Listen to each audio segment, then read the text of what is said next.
Ahora continuamos con la lección 7 que corresponde a la segunda parte de desigualdad y estratificación social y una serie de aspectos a comprender en ellos. Recuerden, por favor, ampliar estas breves diapositivas en su libro de texto de John Maciones y Ken Plummer, Sociología. El concepto de raza, etnia y migraciones.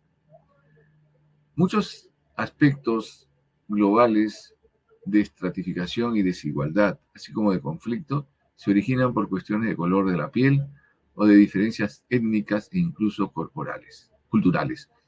Esto va cobrando una importancia mayor en el mundo actual, mundo globalizado, mundo interconectado.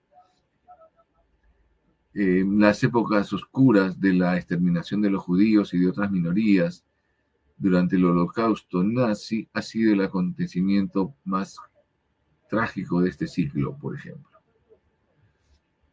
Igualmente, cuando colapsó la antigua Unión Soviética, una serie de países surgieron y se independizaron. Grupos étnicos como los ucranianos, moldavos, azerbaijanos y otros del este de Europa actualmente luchan por recobrar su identidad cultural tras décadas de dominación soviética.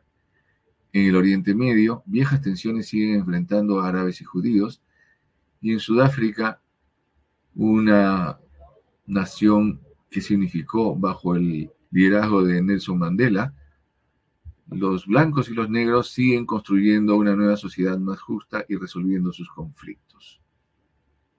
Hablar del concepto de raza es confuso y hasta peligroso.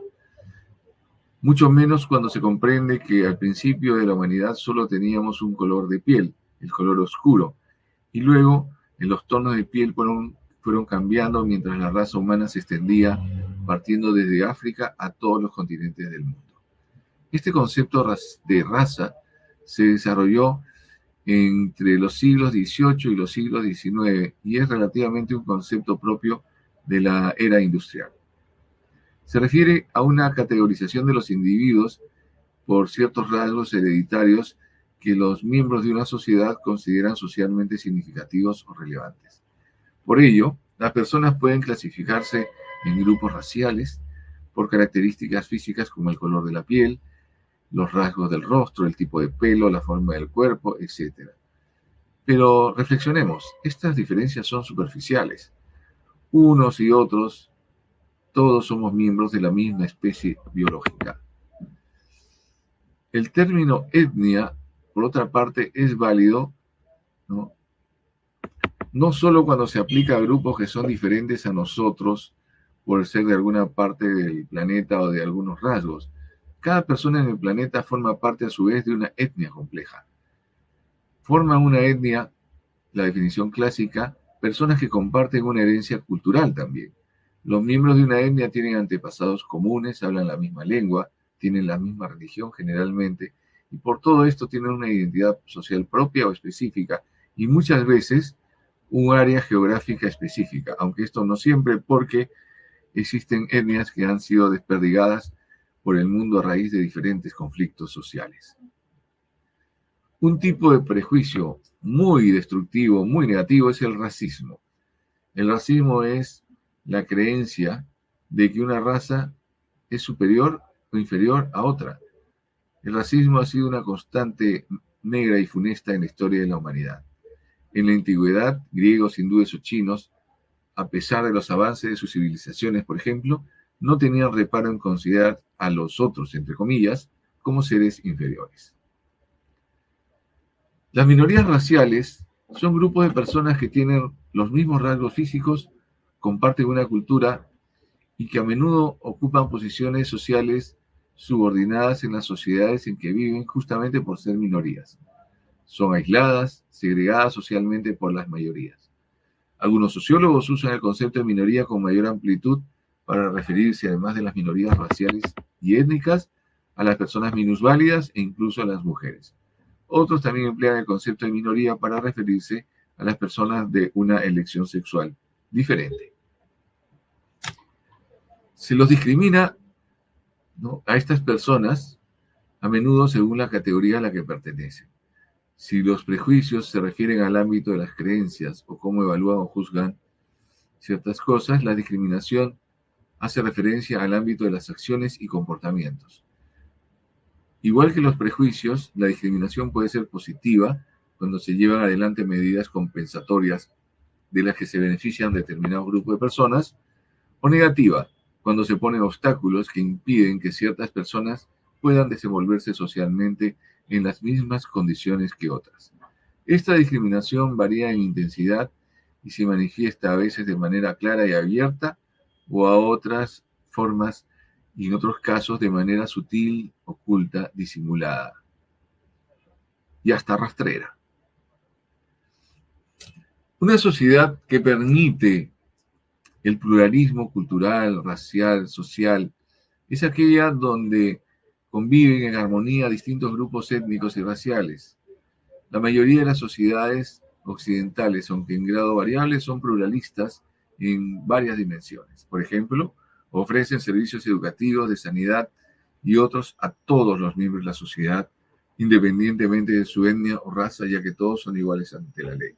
Esto no quiere decir que haya igualdad en todas las dimensiones, ni mucho menos, pero estas dimensiones suelen ser justas.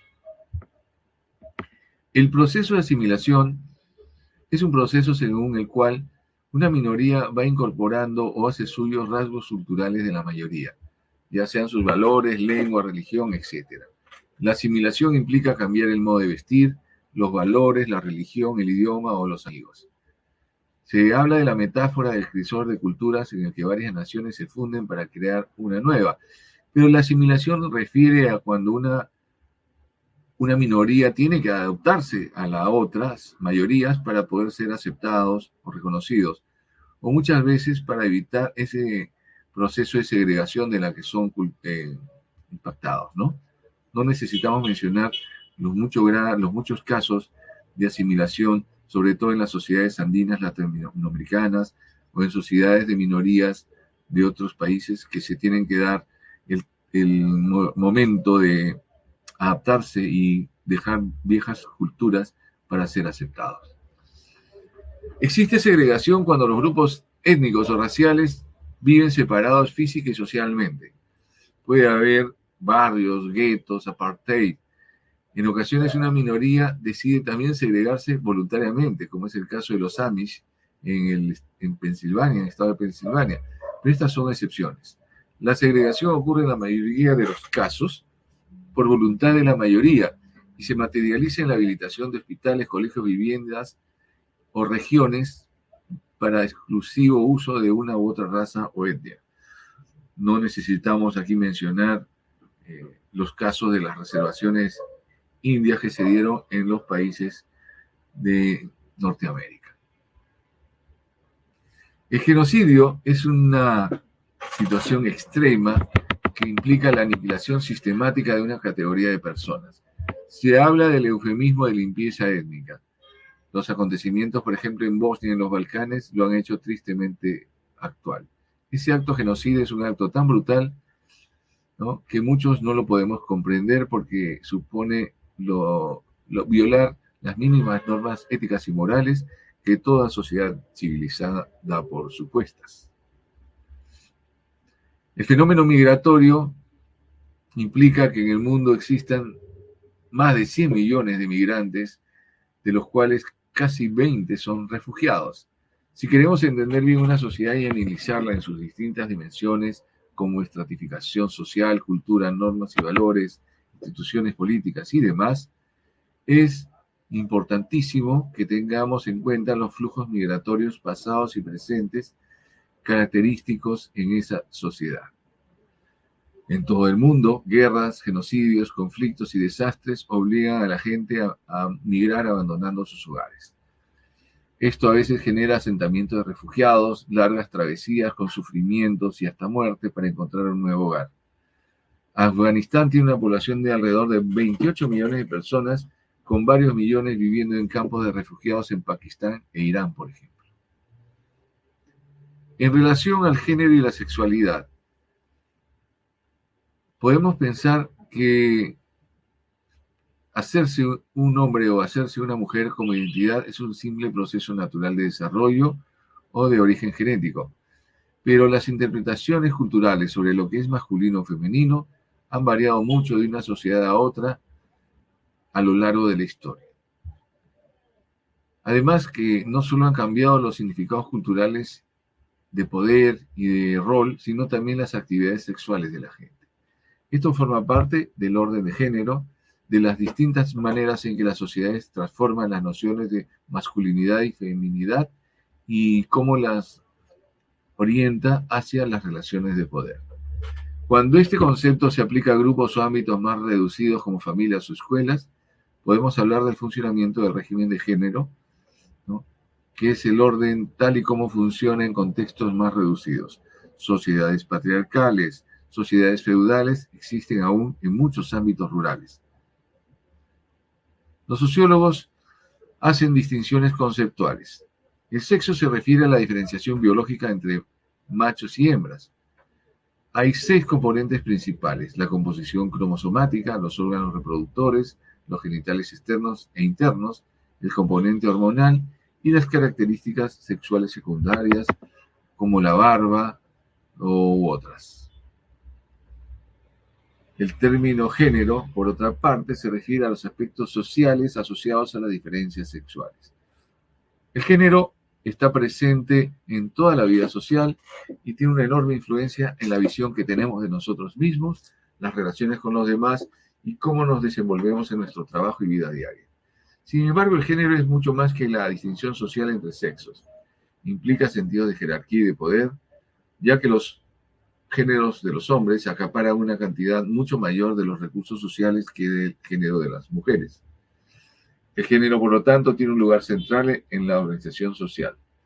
Hay 3 conceptos que nos ayudan a entenderlo mejor. En primer lugar, la estratificación de género se refiere a la distribución desigual de riqueza, poder y privilegios entre los dos sexos. En muchos lugares, las mujeres cuentan con menos recursos disponibles que los hombres en cuanto a estos aspectos. A lo largo de la historia, el patriarcado se ha fundamentado en la creencia de la superioridad innata de los hombres, lo que legitima su dominio sobre las mujeres. El sexismo tiene mucho en común con el racismo. Son, en ambos casos, formas de pensamiento que refuerzan el dominio social de una categoría de personas sobre otra. Habitualmente las mujeres, a diferencia de los hombres, enfrentan 2 tipos de tareas: el empleo remunerado y adicionalmente el trabajo doméstico. Cómo se manejan estas 2 dimensiones o ámbitos es muy importante para la realización de las mujeres. En resumen, los hombres apoyan la idea de que las mujeres se incorporen al mercado de trabajo y cuenten con ingresos adicionales, pero por lo general se resisten a modificar su propio comportamiento para ayudarlas para mantener ese equilibrio entre sus carreras y las tareas del hogar. Las mujeres con empleos de alto prestigio y alta renta disfrutan de un mayor poder en el hogar para paliar su papel de ama de casa, por ejemplo, contratando ayudas externas como servidoras o empleadas. Es común que los hombres recuerden constantemente cualquier tarea que hayan realizado de ayuda, al tiempo que dan por sentada que es una labor principalmente de las mujeres. El aspecto de estratificación y diferenciación por la belleza. Los medios sociales y la publicidad perpetúan modelos típicos, ¿no?, lo que Naomi Wolf llama el mito de la belleza.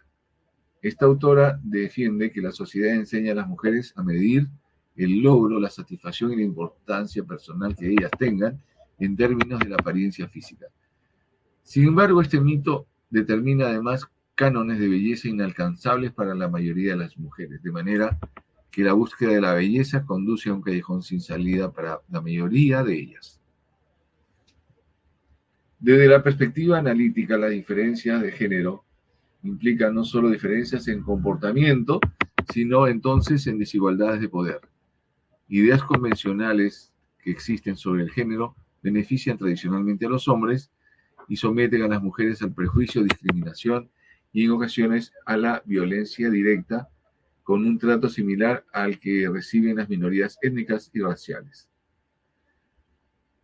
En la violencia contra las mujeres podemos decir que este es un tema central del pensamiento feminista. Gran parte de esta violencia tiene un componente sexual. Piense la gran variedad de experiencias sexuales que pueden afectar a las mujeres en su vida cotidiana. Desde los silbidos y las insinuaciones, la petición de fotos eróticas, las llamadas obscenas, el exhibicionismo, la persecución, el acoso, llegando inclusive a las agresiones físicas y el sexo bajo coacción. Entonces, la estratificación de género para las mujeres suponen grandes desventajas. Si bien actualmente las mujeres se han incorporado al mercado laboral, la mayoría desempeña empleos administrativos o en el sector servicios de baja remuneración. Esto no quiere decir que no haya grandes gerentes mujeres, pero son minorías comparativamente. Y las tareas del hogar siguen siendo mayormente desempeñadas por mujeres. La manifestación más fuerte de la diferencia de género es el acoso sexual. Comentarios, gestos, contactos físicos deliberados y repetitivos que no son solicitados. A partir de los 90, el acoso sexual se ha puesto en la palestra y discutido con mayor importancia, y hoy en día las leyes castigan severamente estos actos en las sociedades más civilizadas. Las reglas de convivencia en centros laborales, las reglas de convivencia en el matrimonio o en la pareja han sido replanteadas de una manera más justa. La mayor parte, obviamente, de las víctimas del acoso sexual son mujeres en la vida actual. ¿Por qué? Porque nuestra cultura fomenta que el hombre sea sexualmente el dominante y la mujer, bajo este modelo, dominada. En segundo lugar, la mayor parte de las personas que disfrutan de posición de poder son hombres y las mujeres no tienen ese estatus que les permitiría una igualdad. El feminismo es una corriente muy importante que defiende la igualdad social entre los sexos y se opone en forma activa al patriarcado y al sexismo. También lucha por eliminar la violencia contra la mujer y favorece que ésta adquiera un mayor control sobre su sexualidad. Hay tres variantes del pensamiento feminista. Las feministas liberales defienden la igualdad de oportunidades para los dos sexos sin necesidad de alterar el orden social vigente. El feminismo socialista propone la abolición de la propiedad privada como fórmula para conseguir la igualdad entre los sexos. Y por último, el feminismo radical busca conseguir una sociedad sin tipificaciones de género. Otro aspecto importante involucrado en la estratificación social es el trabajo infantil. Aunque parezca increíble, 1 de cada 6 niños en todo el mundo trabaja. Aunque el trabajo infantil suele verse con desprecio en los países de renta alta y está muy perseguido, es un aspecto cotidiano en las sociedades pobres, sobre todo en África y Asia. África negra tiene la proporción más alta de niños trabajadores. Cerca de una tercera parte de los niños menores de 14 años trabajan sin remuneraciones apropiadas y en condiciones inadecuadas. En algunas sociedades como la hindú también ocurre el matrimonio precoz, el matrimonio infantil, donde muchos niños se casan con frecuencia por razones económicas o de acuerdos familiares. Estos matrimonios infantiles son habituales en parte de África y en el sureste asiático. La estratificación en el segmento de las personas mayores es un punto álgido. El envejecimiento implica una mayor probabilidad de padecer enfermedades graves o de ver reducida la autonomía personal. En nuestras culturas orientadas a la juventud se tiende a exagerar las consecuencias negativas del envejecimiento. A medida que la gente envejece, experimenta problemas de soledad, la invalidez física o la muerte de los amigos y de su pareja también nos afecta. Por general, la mayoría de los ancianos recurre a su familia cuando es posible en busca de apoyo.